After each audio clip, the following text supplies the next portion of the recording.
YouTube. What's up? What's up? Oh my gosh. I Let's see go. some Josie ears. I see all the people's. What's up? What's up? I love it.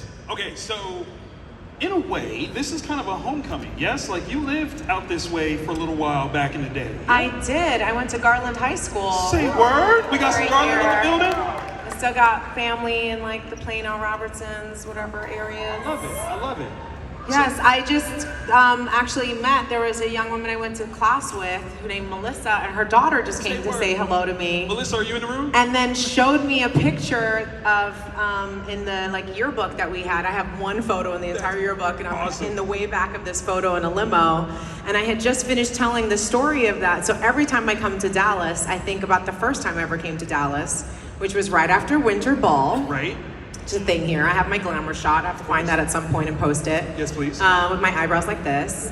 And so we had Winter Ball, and then we had rented a limo, Swag. and we had driven into Dallas to have dinner. It's the first time I ever wore press-on nails. I couldn't cut my own steak. And because it was the 90s, Yeah. every time we stopped at a red light or paused, we would roll down the window and ask, "Have you any Grey Poupon?" It was a vibe. It was a moment. That's real. It was That's amazing. so real. Didi, Not as many fabulous restaurants in Dallas as we have now. Dallas is really, It's blown the up. glow up is real. Right? Yeah. I love it. I love it. Actually, your homegirl is back there. Is she? Yeah. Wave. Hello. Hey, family. What's up? I love it. I love it. Okay. Okay, so I've had the pleasure of speaking with you a few times, Yeah. and I want to kind of switch things up just a little bit. Okay. I want to know about your musical taste. Oh. Yeah, we're gonna talk about the music. I mean, obviously we can connect that Josie and the Pussycats if you wanna. Yeah. No, spin around. I mean, you're right. Yeah. You on speaker box though. Okay. I need to know how that came to be. I was That actually asked to be in the music video, which never happened, and then they asked if I would come by the studio, and then Yeah. we ended up recording The Love Below, Oh my God. which was great. So. Awesome, thank you. Yes, People yes, who know that absolutely, one? absolutely. That was the moment that I knew that I was a super fan, because hearing your laugh, I knew it was you, and that's kind of like, you're like, Don't be creepy. I mean, it's true. Don't make it weird. It's true. It's true. It happened. It happened. But no, in terms of your musical taste, what do you like to listen to? I listen to pretty much everything. Word. Yeah, so someone had like a dope Aussie shirt here, and I was like, I went to the Mary Mayhem tour, that was fabulous. What? I love So yeah, because my brother's a huge Rob Zombie fan. Mm-hmm. But I grew up listening to a lot of classical stuff, you know, everything from like Boston, Kansas, to the Carpenters. Speak on it. I love and that. then, you know, I'll annoy my kids by playing like Jim Croce and Joni Mitchell. How was that annoying? Come on. Because, you know, they want to hear Bad Bunny, which I also play. And I am all into my Afro beats, you know, Black Sheriff, Where You At? You I love know? it. So I really do listen to everything. So when we first started on Ahsoka, it took 3 hours to do my makeup. Yeah. Now we've reduced it down to like an hour and a half, sometimes 2, Not depending bad. on how much skin is showing.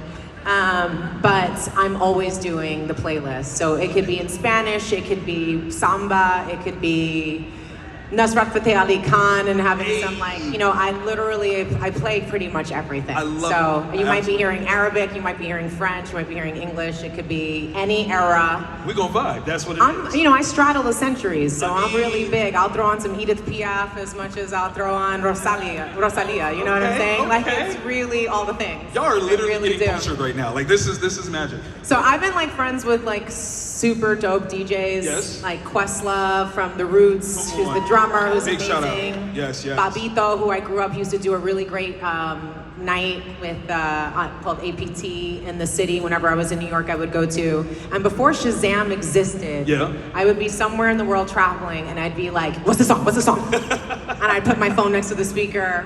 I don't know how I didn't think to like invest in Shazam, because it's a dope thing to be able to Is know it what a too song late? is. Is it too late to invest in Shazam? I mean, you I might don't get know. some I more- mean, I'm just some commercials, something like something. Yeah, I they don't got know. you. They got you. I know. I just really love music.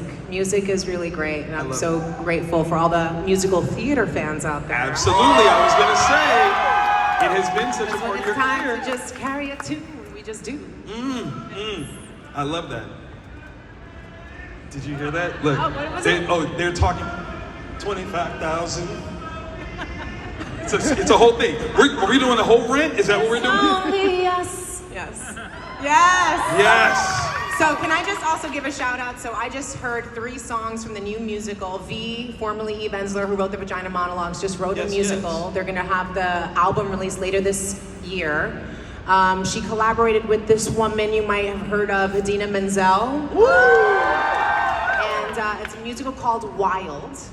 And it's a climate change musical, young people. She's really hoping high schoolers will be singing it. Okay. And I'm telling you, I cried when I heard 3 of the songs. It is so good. So when you see Wild coming out, tune in, download it, learn it. It's the soundtrack. There's anthems. I'm obsessed. I'm excited. Set a reminder on your phone New right now. musical theater vibe. I love Just it. saying. I love it. Now, speaking of the musical theater side, Yeah. you in Rent, when you, I mean, come on now. To join that cast, were there The audacity of me. 6 out of the 8 original cast members, and then Tracy Toms, who came from Juilliard. And I'm like, I sing in my shower. Give me a shot. But you did the thing, okay? I Let's mean, give you that. Come on now. I grew up in a squat in the Lower East Side. I felt a very strong affinity to Mimi, you know, having actually grown up in an abandoned building and been Right. a homesteader. So I kind of just felt like it was my life. That's And where I you didn't get go. a chance to meet Jonathan Larson, but I was so grateful for him and the music that he created and the storytelling and the protagonist that he put forward. You never normally got to see those folks center stage. And it meant so much to me. And I'm so glad I was 26 at the time and had the audacity, because I don't know that I would have done it later. Come on. I almost talked myself out of going to the audition. I was so freaked out. I just felt like there's just no way I'll get it and I don't want to embarrass myself. But I just had to, because you all understand, you just have to. And it's Rent, you just have absolutely to. do. It gives Absolutely. us courage, Rent. So. And it's such a phenomenal piece, and that we're celebrating Pride Month, it's so important of a piece as well. Yeah. Were there any cast members who, when you first heard them sing, it floored you? You weren't prepared for what they were gonna do. Oh, when I got to hear how Idina and Tracy took on Take Me For What I Am. I'm not even gonna try that one, because that is those are not my notes. I don't know what to tell you. We're in the It's car. not gonna happen. No, we're not gonna pretend. We're in the car, we're blasting it so loud you still can't hear me, so it's fine. But I was crying, you know, and I think Tracy's birthday was there when they did the Tango Marine, so I think there's some like BTS video of me showing up with a bouquet of flowers for my Tracy. We're Rosario Love Forever. We've done a few projects together now, but like we became very close on that because we were annoying actually. We'd sit there and like Anthony would forget like a line. He'd go, wait, what was that line? We'd go, oh, you said it like this, and then you took a pause between that word and between, and he'd be like, don't be wicked. Okay, so you Take it recorded too me. far, yeah. That's No, weird. we just listened to the soundtrack a lot. No, that's awesome. And your friendship with Tracy extended beyond this presentation. Death Proof. Yeah, come on, we gotta talk about that. Yeah. You know that's my favorite movie. Like I watch it religiously. It's kind of crazy. That's a weird one to watch a lot. No, it's not. It's No, it is. No. Yeah, Listen, I'll tell you it's why. a little dark. No, It's a little dark. But it's powerful because the voice of it changes with the new group, right? You ladies are the embodiment of empowered, and that is such an important thing. So it's one of the reasons why I appreciate it so much. I'm a fan of slash movies, sure, but to see it taken where the ladies as a whole are Kick like, Snake Plissken's ass. "Come on, let's go. Yeah. Now I know this story, but they don't know this story. Okay, so Wow. it is so important because Death Proof starts off in Texas. Yeah. So they have to know, how did this kick, this miraculous breakdown kick, come about? Oh, so yeah, it is really hard to convince Quentin to do something he hasn't already thought of himself. Right. And I remember on the day I was like, I'm really flexible, I can do this kick. And he was like, yeah, whatever, who cares? And I was like, yeah, but it'd be so dope, like to kind of just, when he's down and I just do this high kick on his face. And he's like, no, the roundhouse is the death blow, I don't know what to tell you. And I'm like, yeah, I know, I'm saying, but it could just be after the fact. And he was like, no. And I go, okay, but maybe, he goes, I'll shoot it, but it's not guaranteed to be in. Right. And then we shot it as like one of the last shots, and the sun was going down, and it looked really cool, and he was like, all right, it was a cool shot, but I'm not saying it's in.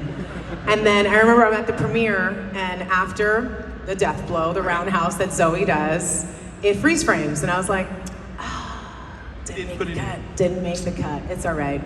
And then it unfreeze frames. That's right. And the kick comes up, and I was like, oh my God! And I like literally jumped up at the like premiere by myself. I was like, just me? Is that exciting? It was really exciting. That was amazing. Yeah.